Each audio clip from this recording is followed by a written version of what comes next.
Good morning and welcome to the Unitarian Universalist Church of Palo Alto, where we transform ourselves, each other, and the world.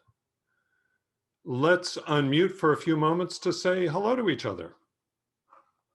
Hi, this is Greg. Hello. Hi, everybody. Hi, everybody. Morning. Hi, Greg. Hi, Kevin. Glad to hear everybody's voice. So you can see the order of service by following the link in chat. And now let us begin our service.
To be free, you must embrace the breadth of your own existence without apology, even if they try to take it from you. You must know, not that you can do whatever you want. You are not a kudzu vine, eating entire hillsides for the purpose of feeding your own lush life. You must know instead that inside you are entire universes, milky blue, magenta, and gold, expanding. But to actually be free, you must know and you must fight for the entire universes inside of everyone else. Being free is not a license, but a promise. With our centering words each week, we draw on the many sources of our living tradition. Today's words are from Robert Hensel. There is no greater disability in society than the inability to see a person as more.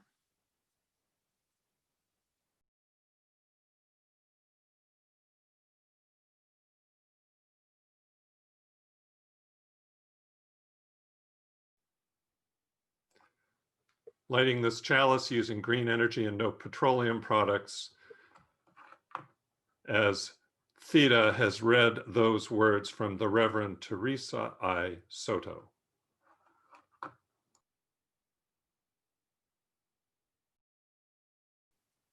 As we follow the sound of the bell into silence, let us become centered and fully present in this place together.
please join in as Bruce leads us in singing, "We Are Gentle, Angry People."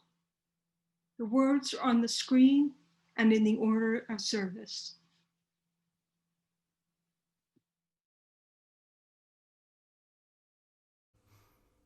We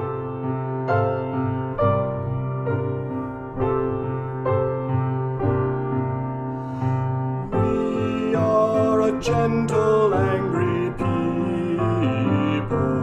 and we are singing, singing for our lives. We are a gentle, angry people, and we are singing, singing for our lives. We are a justice-seeking people, and we are singing, singing for our lives. We are a justice-seeking people, and we are singing, singing for our lives. We are young and old together, and we are singing, singing for our lives. We are young and old together, and we are singing, singing for our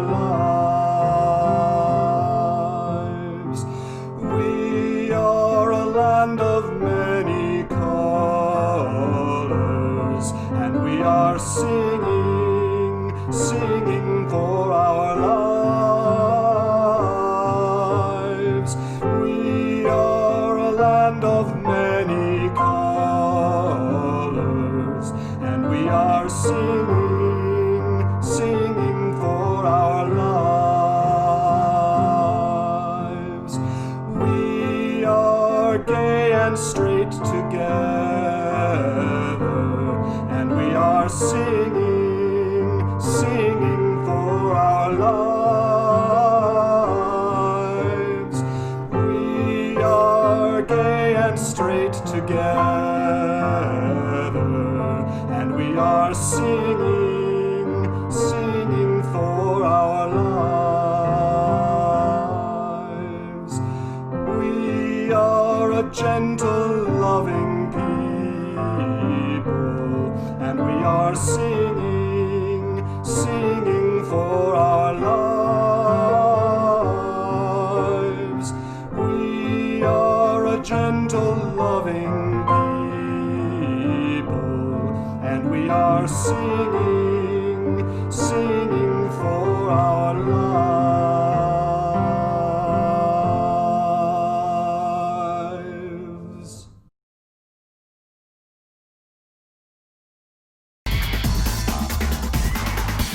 I'm protesting. Why are you protesting? I want to make the world a better place. But how will your protest change anything? I'll go ask Sharpie. She'll know. She knows everything. Sharpie, how will my protest change anything? This is a good time to ask because we're celebrating Martin Luther King's birthday. He's the person who led all those protests to stop racism, right? Right. Let's use my time machine to look at some of the protests from the civil rights movement. Your time machine is held together with rubber bands. All good scientists use rubber bands. Are we going to travel back in time? That takes too much energy. We'll just look at the past. Here we are. 1956. Rosa Parks protested racism. I remember she refused to go to the back of the bus just because she was black. So she was arrested. Watch. Her arrest was part of a careful strategy to test the law about buses in court. So their protests were carefully planned, huh? Yes. And you can get arrested for protesting? Yes. Protests can even get violent, like this. The Freedom Riders protested laws about buses, and sometimes they were beaten up by white people. That's horrible! Yes, and sometimes white people who liked racism held their own protests, like this. In 1963, these white people protested school desegregation in Arkansas. I guess anyone can use protests, even people who are in the wrong. Just like when armed protesters invaded the Capitol building on January 6th, protesting can be used for good or evil. You were going to show me Martin Luther King. Right. Here he is in 1963 during the March on Washington. But remember, he did much more than just protest. He and thousands of others worked for years behind the scenes to change racist laws. The protests were only a small part of what they did, and their work still is not finished. Wow, protesting is more complicated than I thought. Are you going to give up protesting then? No, but I need to learn more. Sharpie says she'll show me more about protests using her time machine next week. We now turn our thoughts to the important events of our lives which we wish this community to share. If you have a joy or a sorrow you would like me to speak aloud this morning, please post your joy or sorrow in the chat box on Zoom and they will be shared aloud. I don't have access to the usual Joys and Concerns email address, so again, please be sure to post any joys or concerns in chat. And I'll start with two concerns. First, let's hold Amy in our hearts and minds as she consults with medical professionals about her abdominal pains. Second, let's hold the friends and family of Diane Meyer in our hearts and minds after her death last week. Her memorial service will be this afternoon at 1 p.m. Let's now take a few moments of silent prayer or meditation to hold all the joys and concerns that we have heard.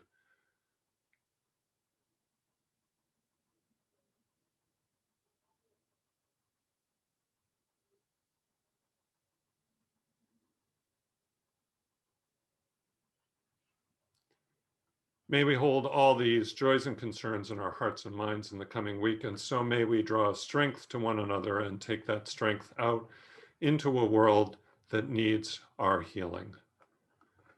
Please join as Bruce leads us in singing Hold On.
disabilities stayed.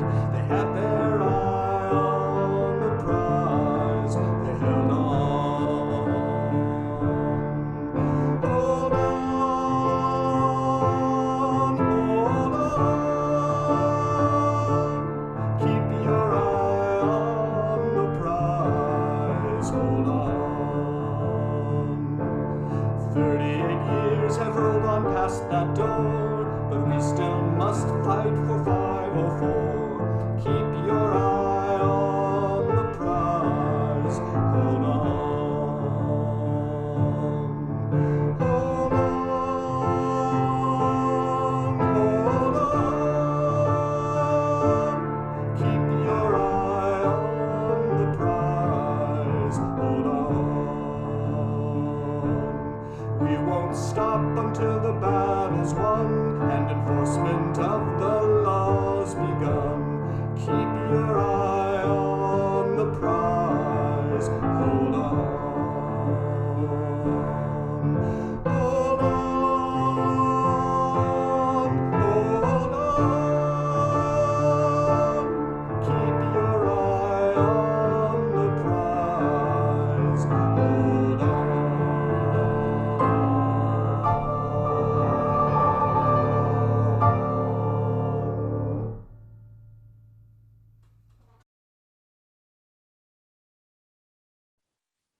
Our first reading is by Don Galloway, an activist in the 504 movement. I think that the Black community was very receptive to all groups of people. All of Berkeley was very radical at that time. We were involved in a revolution, not only with disabilities, but that whole drug culture, that whole hippie thing. It was just open. The city council was controlled by Blacks. Everybody was quite open to other groups. If you wanted to start a group in Berkeley, right on. It was a place where new ideas could get a real good start. Our second reading is from Talia A. Lewis's 2014 eulogy for Talia's life partner, Kate D. Davidson, a proud, disabled Black trans man. Last year, he was awarded a prestigious White House award honoring his contributions as a champion of change for his transformative advocacy and activism with and for multiply marginalized people with disabilities. Upon being named the champion of change, he penned an open letter to the community, saying this in part: I challenge the extent to which we place the responsibility for advocacy on those designated as leaders or champions. Advocacy is not just a task for charismatic individuals or high-profile community organizers. Advocacy is for all of us. Advocacy is a way of life. It is a natural response to the injustices and inequality in the world. While you and I may not have sole responsibility for these inequities, that does not alter its reality. Today, I am thankful. I am thankful for every ally and individual working, struggling, and fighting to make this world a better place. Thankful to anybody who realizes that this world is bigger than themselves and who channels that awareness to level the playing field.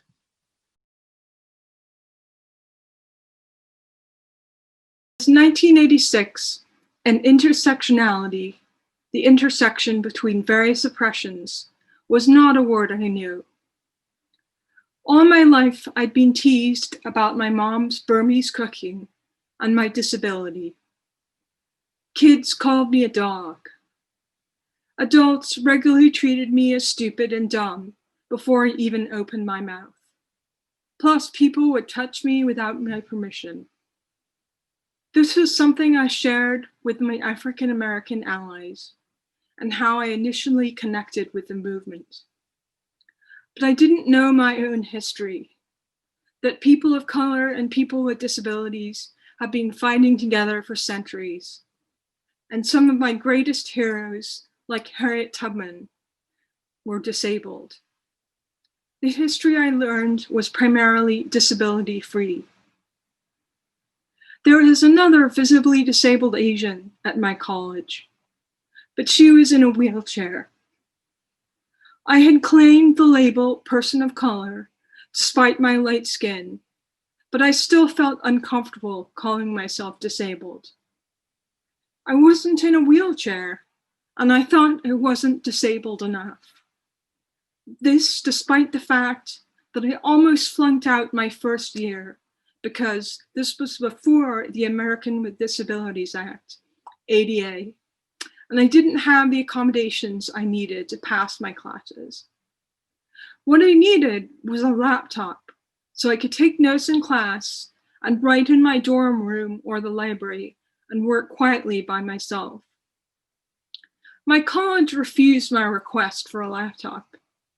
It was expensive, $3,000, and they would only offer me what they had done for decades, none of which worked for me. With no ADA to back me up, there was nothing I could do but beg my parents for a laptop. I was lucky. My parents could both afford a laptop and believed in me to buy this then new technology. It was my first action as a disabled activist. I became known as a student with a laptop. Students tripped over the cord. One student asked me if it was solar powered. Professors complained about the noise of typing and threatened to kick me out of their classes. With no ADA, I had little recourse if they did. I went to my dean, and she passed me along to the head dean. My laptop, the cause of so much kerfuffle, was my salvation. My new dean asked to meet with me every week. I knew she was advocating for me about the laptop, but unbeknownst to me, she was also teaching me study skills I'd never learned in high school. To be fair to my parents, they did get me physical and occupational therapy as a young child. However, the top neurologists they took me to told my parents I was mentally retarded. My mom loves to tell the story of how they kept testing and testing me over and over. And finally, with a look of great frustration, I deliberately jammed a square peg into a round hole, thereby proving in the doctor's mind that I was stupid. My parents tried the therapy anyway. I knew the therapists treated me differently from other adults, and the tasks were often boring, but then adults were still mysterious to my young child mind. But for my parents, they found it painful to see me treated, in their words, as a dog, because the therapists would say, "Good girl," whenever I did some simple task. They stopped my therapies, and they never asked for therapy or accommodations again. And while they didn't tell me about this until I was succeeding in college, it influenced how I thought about myself. In 1990, the ADA passed, and my college responded with grumbles and complaints that they'd have to install ramps into old buildings, ruining their architecture. They were doing fine, thank you very much. They had one student in a wheelchair, and they just moved any classes she wanted to take into the few accessible classrooms they had. Even I, with my nascent formation of a disabled identity, felt a great sense of injustice and wrote a scathing letter to my college newspaper. Like all institutions, my college did install ramps in all the buildings. I wish I could say they installed ramps in convenient locations, But no, they were often well hidden in the back with discreet signs, so you had to know the secret way to find them. I know this story makes my particular college look bad, but sadly, my college was better than most, and that they did spend considerable time to help me graduate with good grades. The ADA still has a lot of flaws, but it has changed my life. The ADA legally defines my service dog as a necessary piece of equipment who is allowed to go wherever I go. Until I got a service dog, I didn't know what life was like to not be treated as automatically stupid by strangers. It's been hard for me to know which stereotype the person believes unless the person starts yelling at me in Spanish. I led an anti-racism workshop with Reverend Amy, and one of my big regrets is that I wasn't able to explain intersectionality well enough. Disabled Asians are not treated as smart and capable, as my colleague in college can attest. She is now a leader in the gastrointestinal disorders movement, a disability most people are intensely uncomfortable talking about, let alone advocating for. I'm incredibly grateful to my allies, people of color and disabled people who have really been the catalyst for huge changes in my life. I don't think I'd be here speaking to you today if it weren't for my African-American allies in college who patiently explained to me white supremacy, a shorthand for a system of oppression of multiple peoples, different skin colors, disability, and poverty, to name a few. That it was not my fault that people couldn't see me for who I am and treated me as less than. That I am enough, that I belong, that I have the right to be treated with dignity and respect. And I leave you with the fact that half of people shot by police are disabled people of color, and Black Lives Matter.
Amy Zucker Morgenstern, who was supposed to lead this morning's service, is experiencing abdominal pains that need to be checked out by her doctor.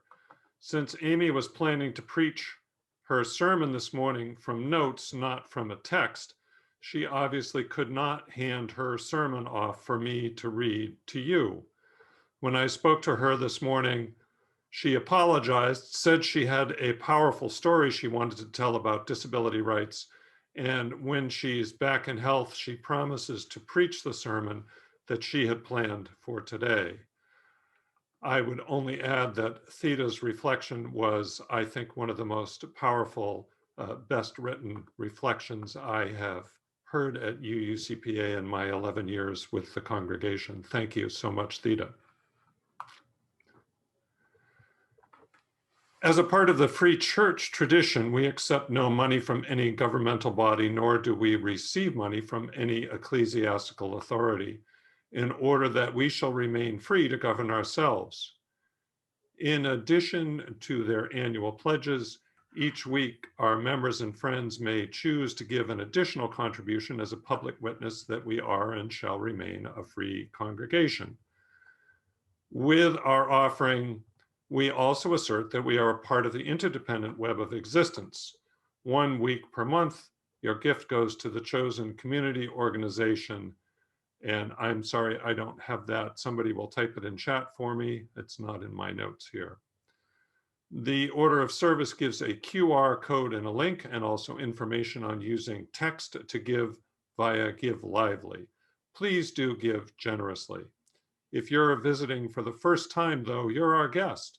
Please just enjoy the music as our gift to you.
Thank you, Veronica. Now, please join in as Bruce leads us in singing Building Bridges for our final hymn.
out to me. With all of our voices and all of our visions, friends, we could make such sweet harmony.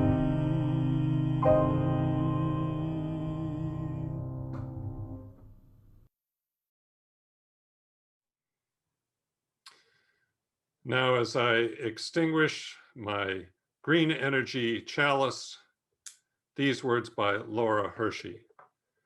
If you are not proud for who you are, for what you say, for how you look, if every time you stop to think of yourself, you do not see yourself glowing with golden light, do not therefore give up on yourself.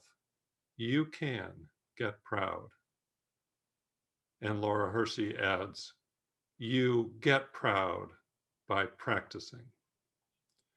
Go forth, practice, get proud.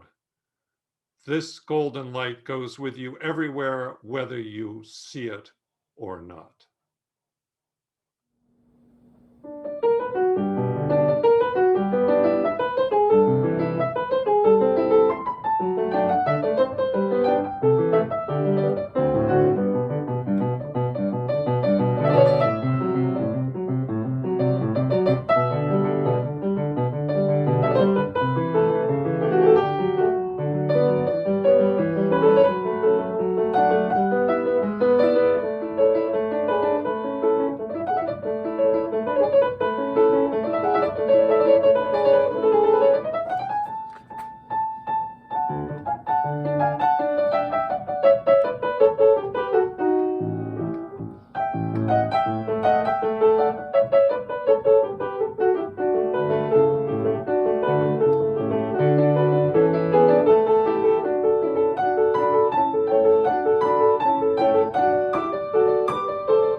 Please stay after the benediction for our virtual coffee time. You'll be invited to small group conversations in our breakout rooms, or you can stay here in the main room to discuss the service. If you have one of the latest versions of Zoom, version 5.4.6 or higher, you can move freely between breakout rooms on your own. This is a really good reason for you to update to the latest version of Zoom. And the breakout rooms will stay open for half an hour. So now please unmute yourself, turn on your video, put your view on gallery view, and Ann Zeiss from the tech crew has suggested that you hold up your hands as if to reach to other people through your Zoom windows next to you while we say our benediction together. Love that. Great What a as great idea, videos Ed. on. Go out. Go out into Go out. World, The world. world. peace, Yeah, Good courage that's what to what That's what is is good. good. and no one Turn one no one evil for evil. evil. Strengthen the faint-hearted. The weak. Reward for the weak. The suffering Worship servant. Always beauty. Honor, word, and deed. Honor all beings.